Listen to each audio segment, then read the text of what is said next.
who is going to be advising who.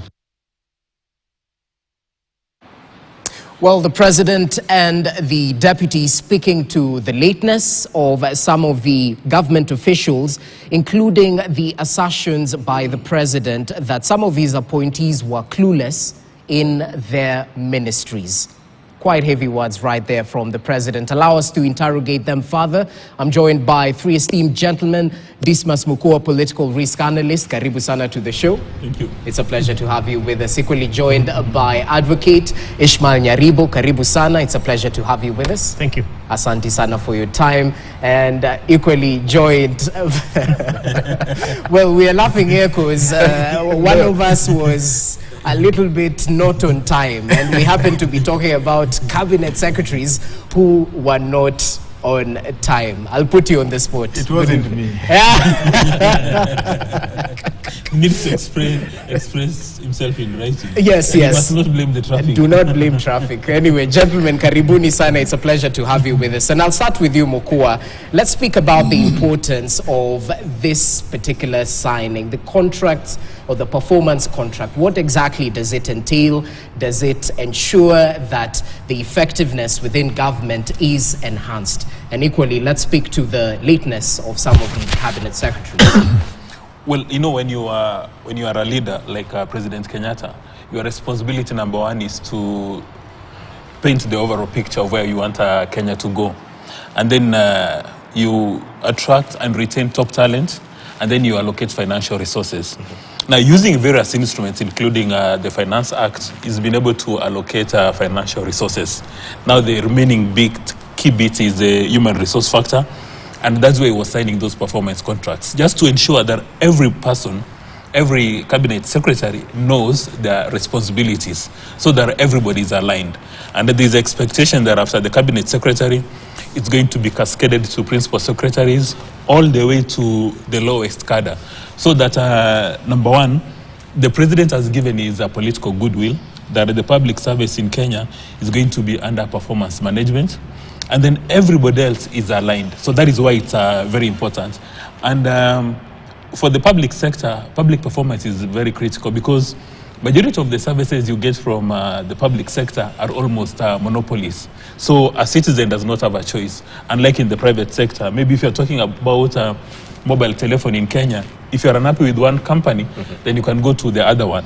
But if you're talking about services from the public sector, say you want to get a passport and you're not able to get it in a good time, you don't have another option. You have to stick with the people who are supposed to offer it. So the essence of these public performance management, in my understanding, is to ensure that all those charters you see at government offices, that they're going to serve you in an efficient and effective manner, number one, that are adhered to, and then using those contracts and the proposed legislation, then the government will be able to identify who is actually working and who is not working.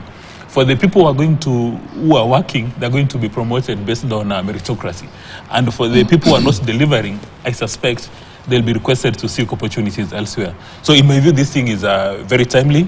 And maybe what they need to look at is how to reward, whether it's going to be monetary reward or any other form of reward, so that when you see meritocracy, then you don't just see meritocracy, that meritocracy is recognized and rewarded. Well, interesting. Wakili, talk to us about some of the issues that stood out for you, including what the president said in terms of the effectiveness of some of the appointees in their respective positions. Yeah, I think he's an astute leader from his nature anyway. If you look at the way he openly speaks about senior government officials coming to the meeting late, calling them out openly. When you look at the fact that he actually says some of my appointees have no clue on what is going on, and he says he gets better intel and information from a department than the CEO of that department. I think that is quite something to behold. I mean, he comes out as a person who wants to deliver. Politics aside, it shows that the president is hands-on and is interested in ensuring that what he has promised must be delivered at all costs.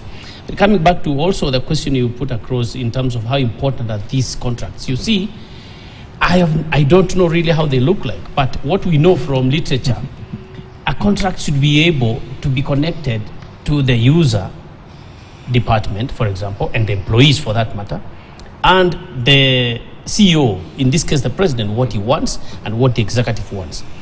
At the same time, any stakeholder involved, it should also be captured in that contract. So in this case, does the government want simply to showcase that people can come in the office at 6 and leave at 6, or it wants to ensure that goods and services are properly allocated to citizens, so that the performance contract should be able to tell us whether are the ministers and permanent principal secretaries, are they allowed to be loose mouths? I mean, are they prohibited by the contract signed on behalf of the people of Kenya and on behalf of State House or the president? Is he telling them that the language I prefer in public speech is this? So if this is missing in those contracts and there are loose canons in terms of the speech, talking about genital language and all that, if this is exactly what is in that contract, then of course it does not serve us.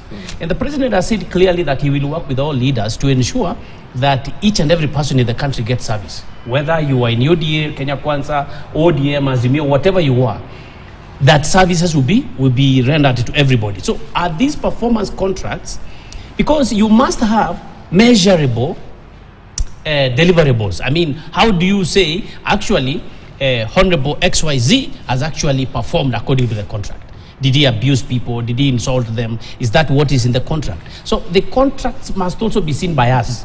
What are they saying? That I will come to the office, I will keep time in terms of coming, yes.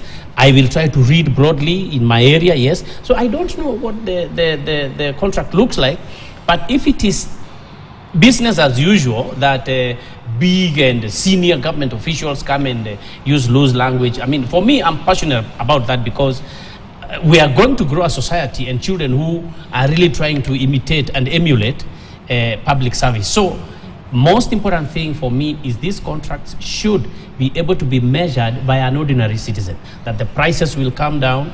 If it is expenditure, how is this Department of Water, Department of Transport, how is it utilizing? Because finally, the real issue or the real reason why we are signing these contracts is so that you can reduce expenditure and the wastage and ensure that there's enough money in the exchequer so that the government can use it to give services and goods to the people. Okay, interesting perspective right there. So Hesbon Owila, as you come in, I heard from the Deputy